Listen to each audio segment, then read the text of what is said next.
When we go through periods of growth and change, there is impact in our relationships, and often this means, speaking metaphorically, we have to do some pruning in our relationships. And I'll tell you, one of the hardest things for me is to prune my overgrown bushes. What was big and loaded with magnificent blooms, just look at these beautiful red birds of paradise. Now they're ugly stumps. I hate this part of landscape maintenance and the waiting for the new growth to come in. But pruning has to be done, and the dead wood is cut away, preventing disease, which can kill the entire plant. And this is how it goes in the pruning of our relationships. Welcome to Morning Tea.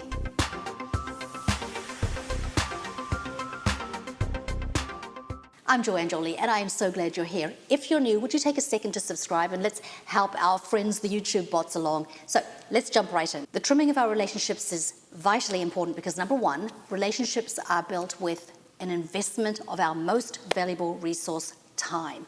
We can get back money lost in the stock market or some economic downturn, but time lost can never be regained. And two, the people we choose to surround ourselves greatly impact our potential for growth and for the fulfillment of our visions. The ancient proverb is still true today. A fulfilled desire is sweet to the soul, but turning from evil is disgusting to fools. Whoever walks with wise people will be wise, but whoever associates with fools will suffer. As parents, we know this, and we don't want our children wasting their time with known troublemakers. We know that there is a higher likelihood that they're going to be drawn into compromising situations than their good traits rubbing off on their friends. So we have a right and a responsibility to be carefully selecting who is deserving of a place in our inner circle. So there are three types of people that need to be pruned out immediately. The demoralizer, the one that brings discouragement. If you have a win, in your heart, they're not going to be happy for you. They're going to be jealous. They're going to be envious of any success.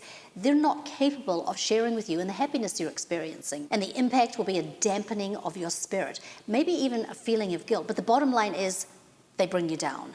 And I hope it goes without saying that an abusive person should be as far away from you as possible. These people are demeaning, critical, controlling. They're manipulative. They're disrespectful. They undermine and they will throw you under the bus, etc. No, choose to surround yourself with encouragers who care for you and they genuinely want the best for your life. These are real friends whose encouragement is all-encompassing. And also, if they see you behaving unwisely, they're going to let you know. They're going to say, hey, that's beneath you to act like that. Don't do that. They don't want you to embarrass yourself. They don't want to see you fall down. And if your life takes a bad turn, they're going to offer support however they can help. If you unfortunately have a demoralizer around that you can't just cut off or walk away from, perhaps there's a family member right there in your house, then your challenge is going to be to set and hold strong lines. And you may need some outside help to learn coping skills until such time that they shape up or they or you move away. These situations are mostly temporary and they will come to an end one way or another. Then there are the ones who are diversions. They may be decent people, but due to their lifestyle, they draw us away from our purpose with distractions. Let's say you've taken action on a specific goal and you've got deadlines and timelines, and so now the weekly game night is going to have to go because it's 4 hours out of your time, along with a late night, throws you off, sets you back the next day. Or perhaps you have quit or you're struggling to quit a destructive habit like smoking, say, and a particular person always smokes around you, causing a temptation. They're just going to have to go until you get some mastery over your addiction. You cannot allow people into your inner circle who bring with them an enticement to go backwards or sideways. And then there are the wrecking balls. These are the people who, at best, they're loose cannons. They don't know the meaning of words like discretion or tact or honor. They can't be trusted with your private matters. A gossip goes around telling secrets, so don't hang around with chatterers. And at the worst, they willfully seek to damage you. These people are not always easy to identify because initially they can be dazzling. They're kind of like the life of the party, shiny, exciting people, and they're really good with appearances, but they often have an ulterior motive. There's something that they want from you, and if they don't get it, you might end up getting stabbed. So how do you smoke out these damaging people as quickly as possible before they have an opportunity to cause harm? One way is to listen to their conversations. Do they gossip? Do they bite others behind their back? Believe me this, they do it to everyone, and you're next. Many years ago, I was taught a trick to getting quickly into somebody's psyche, and that is to ask them what they might think of so-and-so over there, somebody who's equally in your sphere, and watch how they respond. Are they eager to reveal something personal or whisper something to you that they wouldn't say if that person was standing right beside you? And this is not easy. Good people don't enjoy causing pain. But let's get back to the sharp, deep cuts of pruning. It does hurt. The dead wood falls to the ground, but it provides space for the new and the much better growth. If you are experiencing a revitalization of your faith, if the Holy Spirit is moving in you and you feel that urging, that quiet prompting to get your house cleaned up and in order, then your inner circle is critical and you have no place for anything less than people who are going to lift you up and edify you at all times. Because in the spiritual realm, we have additionally an unseen world of evil that wants to crush us and make us ineffective. Jesus, as a very good example, had in his circle only 12 friends to whom he entrusted things that nobody else got to hear.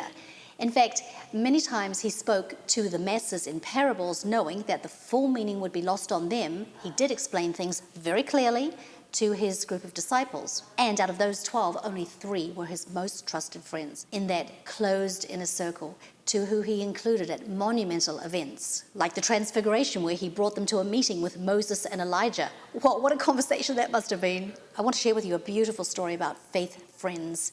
It comes from the Old Testament in Exodus. So Joshua fought the Amalekites as Moses had ordered, and Moses, Aaron, and Hur went to the top of the hill. As long as Moses held up his hands, the Israelites were winning, but whenever he lowered his hands, the Amalekites were winning. When Moses' hands grew tired, they took a stone and put it under him, and he sat on it. Aaron and Hur held his hands up, one on one side and one on the other, so that his hands remained steady till sunset. So Joshua overcame the Amalekite army with the sword. And that's what faith friends do. They support you, they hold up your weak, exhausted arms so the battle can be won. If you're on the hunt for new and better friends, then watch this video here for tips on how to find them as quickly as possible. And thank you so much for being here today. Every week we put out new content to inspire you and to encourage you, so don't go without subscribing.